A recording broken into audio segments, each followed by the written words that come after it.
Bonjour et bienvenue sur Anatomie avec Abdoulaye. Dans cette vidéo, je vous propose une leçon sur les complications de la transplantation cardiaque. Les complications de la transplantation cardiaque sont représentées par le rejet, l'infection et l'insuffisance cardiaque droite. Par conséquent, dans cette vidéo, j'aborderai dans un premier temps le rejet. Nous étudierons dans un second temps l'infection et nous terminerons par l'insuffisance cardiaque droite. Tout d'abord, intéressons-nous au rejet. Le rejet est l'une des causes majeures de mortalité pendant la première année et aussi ultérieurement. Les facteurs de risque sont le receveur féminin, l'incompatibilité HLA, un donneur de sexe féminin ou jeune. Le rejet sur aiguë est la complication la plus précoce liée à la sélection du donneur. Je répète, le rejet sur aiguë est la complication la plus précoce liée à la sélection du donneur. Je répète une dernière fois, le rejet sur aiguë est la complication la plus précoce liée à la sélection du donneur. Il survient le plus souvent dans les 3 premiers mois après transplantation cardiaco-pulmonaire et rarement dans la première semaine. Il peut être réversible sous assistance ou nécessiter une retransplantation. Il est actuellement plus rare grâce à une meilleure sélection des donneurs. Le rejet aigu est presque toujours asymptomatique, diagnostiqué par la biopsie endomyocardique systématique ou par l'échographie Doppler. Un rejet symptomatique se manifeste par une sensation de malaise général, tachycardie, fièvre, nausée et vomissement, voire par une défaillance hémodynamique sévère. Cela peut survenir malgré le suivi régulier du traitement et constitue une urgence. Je répète, un rejet symptomatique se manifeste par une sensation de malaise général, tachycardie, fièvre, nausée et vomissement, voire par une défaillance hémodynamique sévère. Cela peut survenir malgré le suivi régulier du traitement et constitue une urgence. Je répète une dernière fois.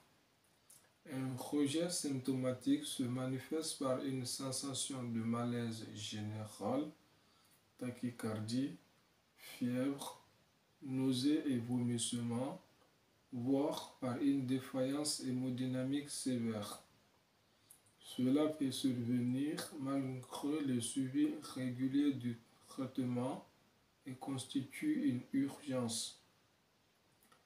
Le diagnostic se fait par la biopsie endomyocardique qui permet de classer le degré de rejet, de déterminer la conduite à tenir.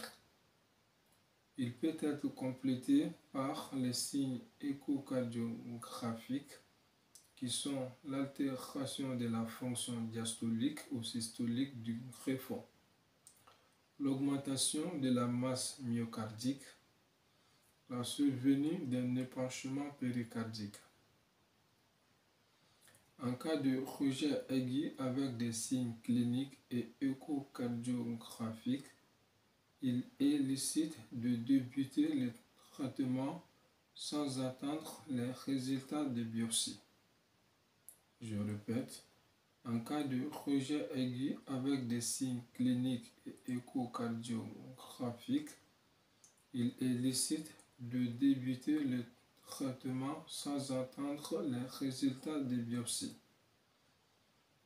Je répète une dernière fois. En cas de rejet aigu avec des signes cliniques et échocardiographiques, il est licite de débuter le traitement sans attendre les résultats de biopsie. Le traitement standard comporte des corticoïdes intraveineux pendant 3 jours avec relais Péros. En cas de rejet très sévère et ou résistant, on associe un sérum anti-lymphocytaire non spécifique au LOCA-T3. Venons-en à présent à la question de l'infection post-transplantation cardiaque.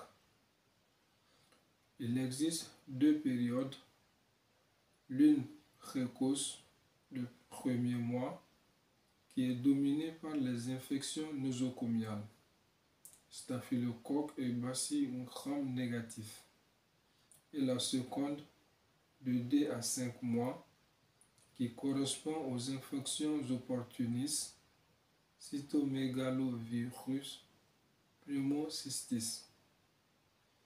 Le poumon est l'organe le plus souvent atteint, suivi par les septicémies, les infections urinaires, gastro-intestinales, puis sternales. Je répète, le poumon est l'organe le plus souvent atteint, suivi par les septicémies, les infections urinaires, gastro-intestinales, puis sternales.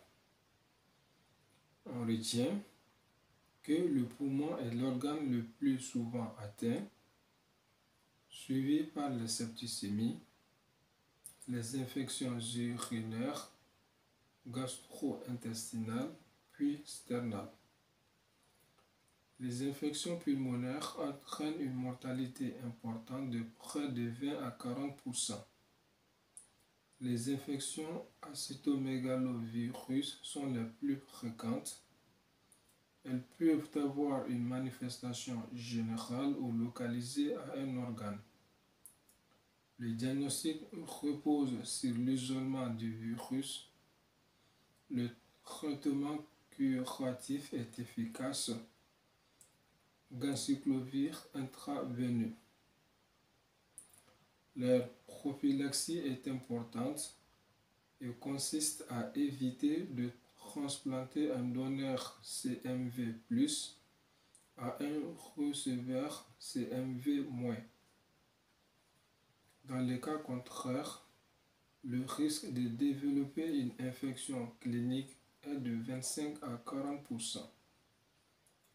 Les autres infections sont moins fréquentes, pneumocystite carinii et toxoplasmose.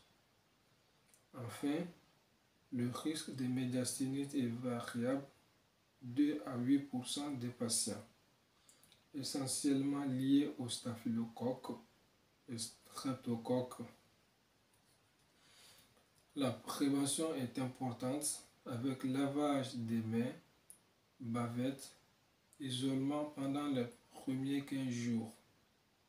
Les vaccins vivants sont contre-indiqués. Cela nous amène à l'insuffisance cardiaque droite post-transplantation cardiaque. L'insuffisance cardiaque droite est habituellement secondaire à des résistances pulmonaires élevées, supérieures à 3 et 4 VOUS.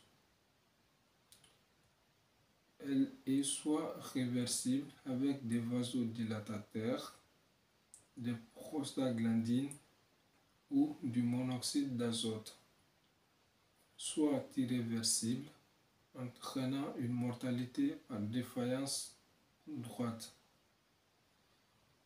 C'est tout pour cette vidéo.